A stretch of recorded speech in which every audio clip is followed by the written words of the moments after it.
I'm joined now by Congressman Adriano Espaillat, Democrat from New York and member of the House Appropriations and Budget Committees. He's also deputy chair of the Congressional Hispanic Caucus. Thank you so much, Congressman, for being here. Thank you. Thank you for having me. So House Speaker Johnson is meeting with members all week on Ukraine aid. I wonder, how do you think outside pressure from Republicans might affect his willingness to bring forward a bill that contains aid for Ukraine in particular? I hope it doesn't impact him. I hope he keeps true to his word that he's going to be a voice of reason. We want to help Ukraine. The Ukraine conflict is not just about America. It's really about the European Union and its economy, is about NATO.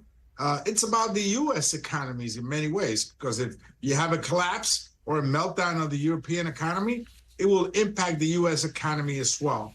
But ultimately, it is about the human rights of Ukrainians to be able to exist. Their sovereignty is at stake. And I think that we should stand up and help them. And of course, the speaker plays a vital role in making sure that the help gets there. They're right now rationing bullets. Those soldiers are rationing bullets to stay alive. We should step up and help them. And of course, I'm hopeful that the MAGA extreme Republican wing of the party, of the Republican Party, will not prevail.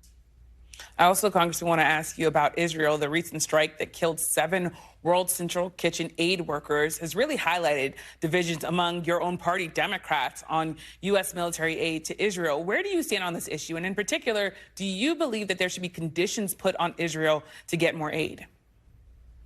Look, I'm a strong supporter of Israel, will continue to be a supporter of Israel. I begin this debate by saying that the hostages are still there.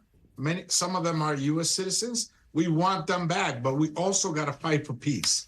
And this last incident where we saw the killing of 7 volunteers, and I know Jose Andres, he's someone that has shown up. He showed up in Puerto Rico during Maria. He shows up every time there's a calamity, a crisis, a human rights crisis, a crisis that impacts the quality of life of people anywhere in the world. He sort of doesn't distinguish one continent over the other. And to have this happen is horrible. But Congressman, do you think that there should be conditions? Do you think that there should be conditions? There should be a code of conduct for any country that we give help to. Now, if you spoke, for example, about Iron Dome, which is something, a system that is used to preserve the lives of Israelis in Israel, we saw how that worked to benefit them, but there should be a code of conduct to protect human lives across the world, including in Gaza. Now, you're saying a code of conduct, but specifically, would you vote for there to be conditions put on aid to Israel? I would continue to support the President of the United States, Joe Biden, and his efforts to bring about peace to the Middle East. And I will continue to stand strong on his efforts to ensure that Netanyahu and his government understand that it is important to abide by human civility. Yes. Yeah. And we've also, in the last few days here, in the last 5 days, we've seen Israel allow additional aid into Gaza, and we've seen Israel withdraw some troops from southern Gaza. Do you think that that's a direct result of President Biden's firmer tone with Benjamin Netanyahu? I believe so, and I believe that that's the start for a good conversation.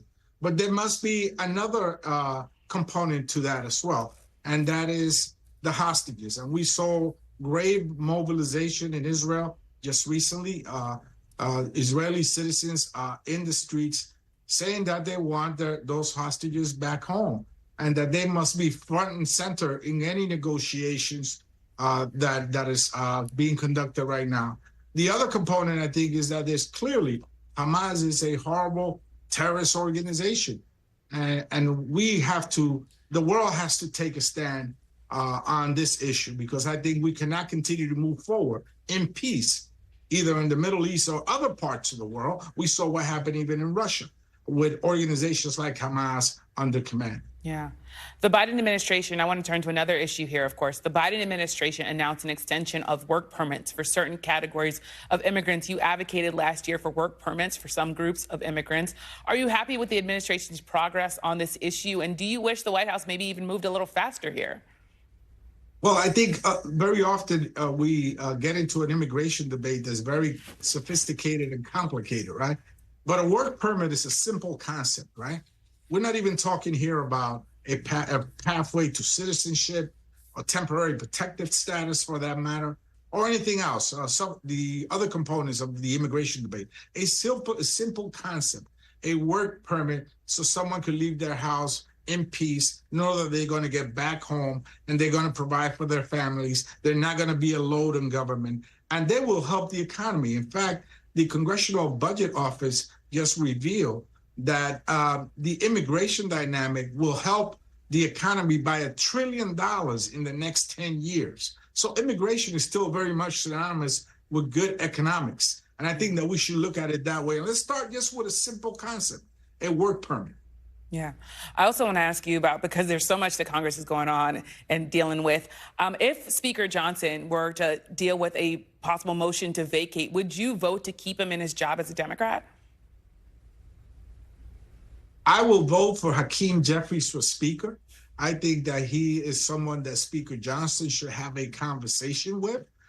He seems to be a leader that brings everybody together, that even with folks that maybe have traditional differences with one issue or the other, somehow he's able to bring them together. So I will be casting my vote for Hakeem Jeffries. I hear you. I hear you, Congressman. Thank you so much for joining us.